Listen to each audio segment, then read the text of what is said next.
Think you know Halloween? Think again. Today we are going to break down everything you thought you knew about spooky season. We are going to speedrun the entire history of Halloween, from ancient rituals all the way to the billion-dollar holiday it is today. And trust me, some of these facts are going to absolutely blow your mind. Did you know jack-o'-lanterns weren't even originally pumpkins? It's crazy.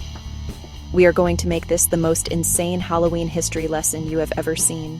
This is going to be an 8-minute YouTube video with super fast cuts and on-screen captions for each fact so you don't miss a single detail. We're not wasting a single second. Every fact is a new chapter, a new piece of a puzzle that is way bigger and weirder than you can imagine. I'm talking ancient festivals, ghosts, weird vegetables, and so much candy. We are diving deep into the origins of everything from costumes to trick-or-treating. So get ready, because we are starting the clock right now. 20 facts, 8 minutes. Can we do it? Absolutely. By the end of this video, you will be the smartest person at any Halloween party, I guarantee it. You'll know more about this holiday than literally all of your friends combined. Let's go. The first fact is coming at you in 3, 2, 1. Fact number 1. Halloween didn't start with candy and costumes. It goes way back, over 2,000 years, to an ancient Celtic festival called Samhain. Seriously, this is the OG Halloween. The Celts, who lived in the area that is now Ireland and the UK, celebrated Samhain to mark the end of the harvest season and the beginning of winter. They believed this was the one night of the year when the boundary between the world of the living and the world of the dead was at its absolute thinnest. Imagine that. They thought that on this specific night, the ghosts of the dead could walk among the living. It was a time of celebration for the harvest and a super spooky time, because spirits were literally roaming the earth. This wasn't just a party. It was a deeply spiritual event that shaped their entire year. It was the start of the darker half of the year, and they took it incredibly seriously. This single belief is the foundation for almost every Halloween tradition we have today. It's insane. Fact number 2. So, if you believe ghosts are walking around your village, what do? You build massive bonfires. The Celts lit these absolutely enormous bonfires on hilltops during Samhain. These weren't just for light. They had a huge purpose. The flames were believed to have protective and cleansing powers, helping to ward off any evil or mischievous spirits that were trying to cause trouble. It was like a giant spiritual bug zapper for ghosts. They would also make sacrifices, sometimes of crops and animals, to their deities and to honor the dead. The community would gather around these huge fires, creating a powerful sense of togetherness against the darkness and the supernatural. Fact number 3.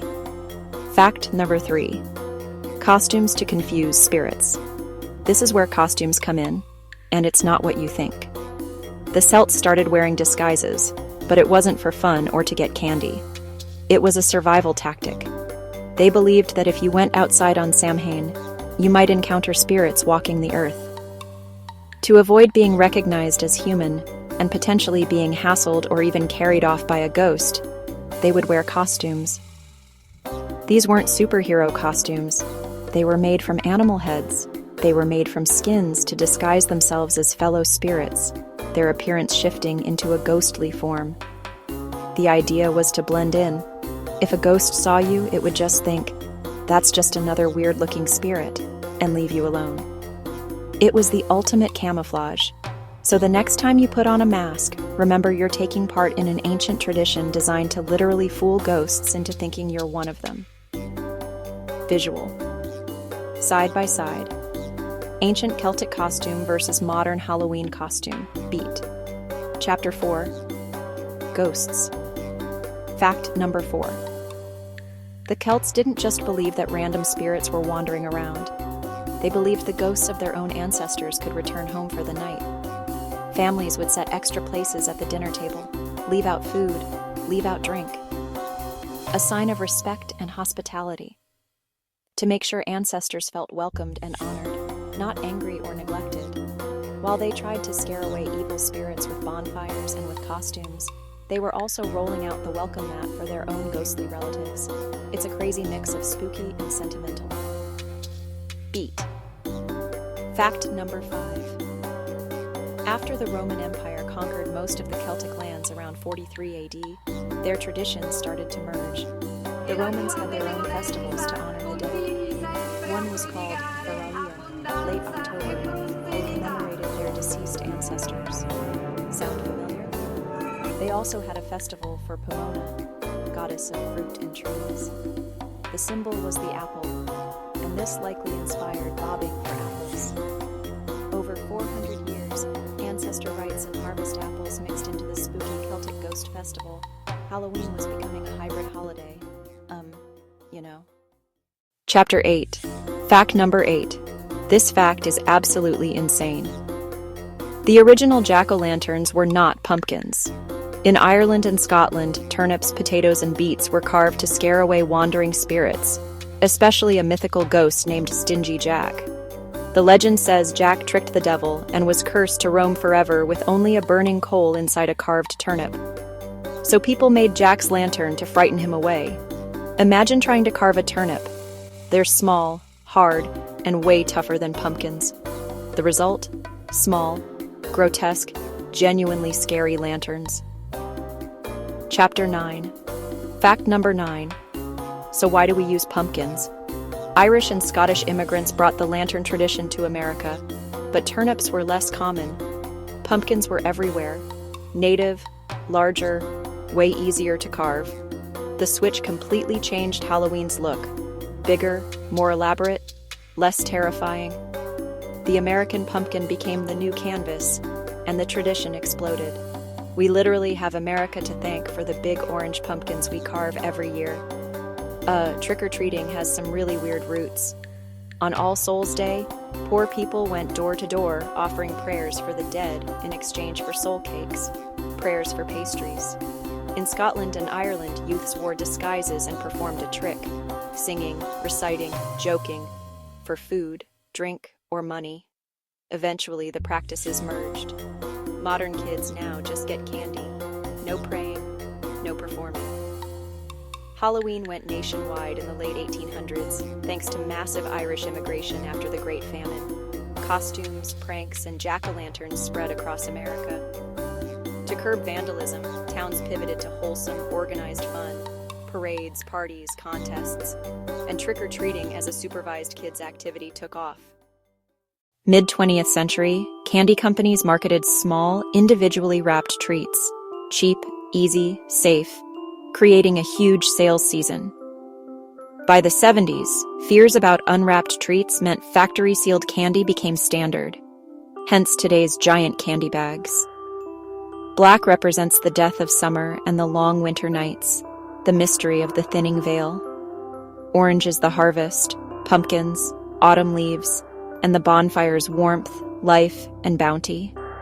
Halloween's duality, harvest versus coming darkness. Witches became mascots through a mix of history and pop culture. Medieval and early modern Europe feared witchcraft. Mostly women were accused of consorting with the devil and practicing dark magic. The pointy hat, black cat, broom, cemented by books, plays, art, and the Wizard of Oz, became instantly recognizable Halloween symbols.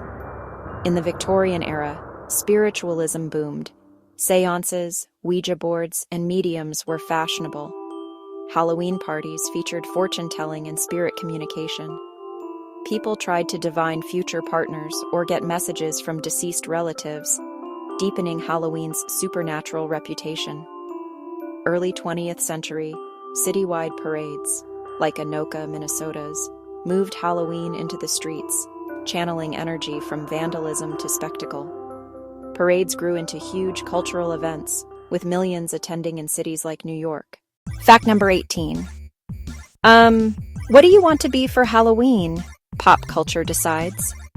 Film and TV-shaped costumes. Universal's classics gave us Dracula, Frankenstein's monster, and the Wolfman as staples. 70s and 80s slashers added Michael Myers and Freddy Krueger. Blockbusters like Star Wars, Ghostbusters, and superhero films set new trends yearly. Pop culture doesn't just influence costumes, it is the costume industry. Our Halloween look mirrors what we're watching. Ever wonder why trick-or-treating has specific hours? Mid-20th century safety campaigns. As suburbs grew, concerns rose. Parent groups and local police promoted reflective tape and going-in groups, plus unofficial curfews. The Uniform Time Act standardized daylight saving. Earlier darkness in late October further shaped trick-or-treat windows. That's why the window today is structured and shorter. We've come a long way from turnips and soul cakes. Today, Halloween is an economic juggernaut. It's the second largest commercial holiday in the US after Christmas. Billions spent on candy, costumes, decorations, and party supplies.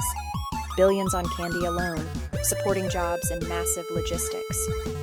Millions celebrate worldwide, from Ireland to Japan to Australia. It's a global phenomenon.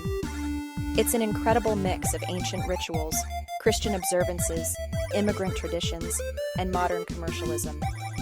A holiday thousands of years in the making, and bigger than ever. It's absolutely wild. Beat. And that's it.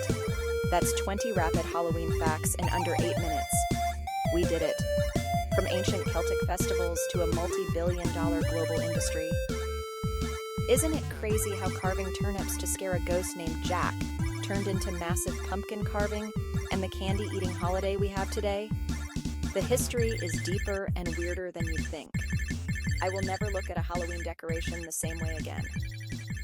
I want to know which one of these facts completely surprised you. Was it the turnip jack-o'-lanterns? Inviting dead relatives to dinner? Or that trick-or-treating came from people trading prayers for cake? There are so many insane details. Let me know in the comments. I'll be reading every single one.